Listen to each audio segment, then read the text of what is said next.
ನೋವಿನಲ್ಲಿ ಗೌರಿಯನ್ನ ಬಿಟ್ಟು ಅಣ್ಣನ ಅವಶೇಷಗಳನ್ನು ಒಂದು ಬಟ್ಟೆಯಲ್ಲಿ ಸುತ್ತಿಕೊಂಡು ಊರು ತಲುಪಿದ ಸುಧಾ ಮುಖ್ಯೋಪಾಧ್ಯಾಯರಿಗೆ ಇದನ್ನ ಮೊದಲು ತಿಳಿಸಿದಳು. ಆಗ ಆಶ್ಚರ್ಯ ಮತ್ತು ನೋವಿನಿಂದ ಅವರು ಸುಧಾಳಿಗೆ ಹೀಗೆ ಹೇಳುತ್ತಾರೆ. ಅಂದು ಅಮಾವಾಸ್ಯೆ. ತಿಮ್ಮಯ್ಯ ಊರಿನಲ್ಲಿರಲಿಲ್ಲ. ಸುಂದರ್ ತನ್ನ ಕೊಠಡಿಯಲ್ಲಿ ಕುಳಿತಿದ್ದಾಗ ಗೌರಿಯ ಕಾಲಿನ ಗೆಜ್ಜೆಯ ಸದ್ದು ಕೇಳಿಸಿತು. ಅವಳು ಮೌನವಾಗಿ ನಡೆದು ಕಾಸನ್ಮಕ್ಕಿ ಕ್ರಾಸ್ ಕಡೆಗೆ ಸಾಗುತ್ತಿದ್ದಳು. ಕಾಡಿನ ದಾರಿಗಳು ಮುಳ್ಳಿನಿಂದ ಕೂಡಿದ್ದರೂ ಅವಳಿಗೆ ಏನೂ ಆಗುತ್ತಿರಲಿಲ್ಲ. ಸುಂದರ್ ಅವಳನ್ನ ಕರೆಯುತ್ತಾ ಹೋದ. ಕ್ರಾಸ್ ತಲುಪಿದಾಗ ಅಲ್ಲಿನ ವಾತಾವರಣವೇ ಬದಲಾಗಿತ್ತು. ಗಾಳಿ ರೊಯ್ ಎಂದು ಬೀಸುತ್ತಿತ್ತು.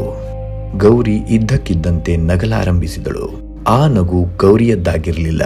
ಅದು ನೂರಾರು ವರ್ಷಗಳಿಂದ ಹಸಿದಿದ್ದ ಕೌಂತಿಯ ಆಕ್ರೋಶವಾಗಿತ್ತು. ಆಕೆ ತನ್ನ ಸೊಂಟದಲ್ಲಿದ್ದ ಚಾಕುವಿನಿಂದ ಸುಂದರ್ನನ್ನು ಎದುರಿಸಿದಾಗ ಸುಂದರ್ನಿಗೆ ತನ್ನ ಹಿಂದಿನ ಜನ್ಮದ ದೃಶ್ಯಗಳು ಕಣ್ಣ ಮುಂದೆ ಬಂದವು.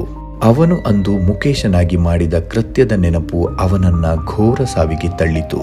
ಇದೆಲ್ಲವನ್ನ ಮೂಕ ವಿಸ್ಮಿತನಾಗಿ ಮರೆಯಲ್ಲಿ ನಿಂತು ಏನೂ ಮಾಡಲಾಗದೆ ಇದ್ದ ಪರಿಸ್ಥಿತಿಯನ್ನ ನೆನೆಸಿಕೊಂಡ್ರೆ ಇಂದಿಗೂ ನನ್ನ ಮೇಲೆ ನನಗೆ ಜಿಗುಪ್ಸೆ ಬರುತ್ತದೆ ಎಂದು ಮುಖ್ಯೋಪಾಧ್ಯಾಯರು ಹೇಳುತ್ತಾರೆ.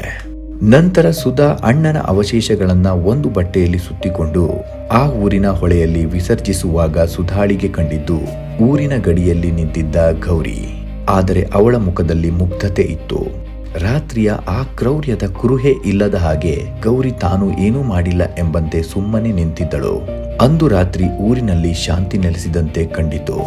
ಮರುದಿನ ಬೆಳಿಗ್ಗೆ ಸುಧಾ ಊರು ಬಿಡುವಾಗ ಗೌರಿಯ ಮನೆಯ ಕಡೆಗೆ ಹೋದಳು. ಅಲ್ಲಿ ತಿಮ್ಮಯ್ಯ ಒಬ್ಬನೇ ಅಳುತ್ತಾ ಕುಳಿತಿದ್ದ. ಗೌರಿ ಎಲ್ಲಿ ಎಂದು ಸುಧಾ ಕೇಳಿದಾಗ ತಿಮ್ಮಯ್ಯ ಹೇಳಿದ, ಅವಳು ಹೋಗಿಬಿಟ್ಟಳು ಸುಧಮ್ಮ.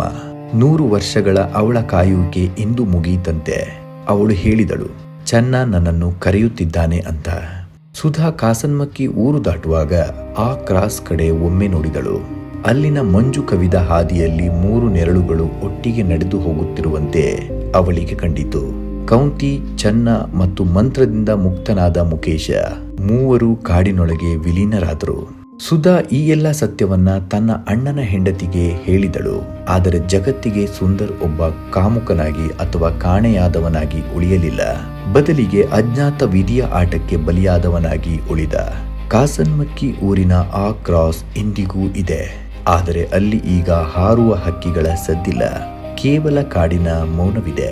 ಸ್ನೇಹಿತರೆ, ಈ ಕತೆ ಇಲ್ಲಿಗೆ ಸಮಾಪ್ತಿಯಾಯಿತು. ಧನ್ಯವಾದಗಳು.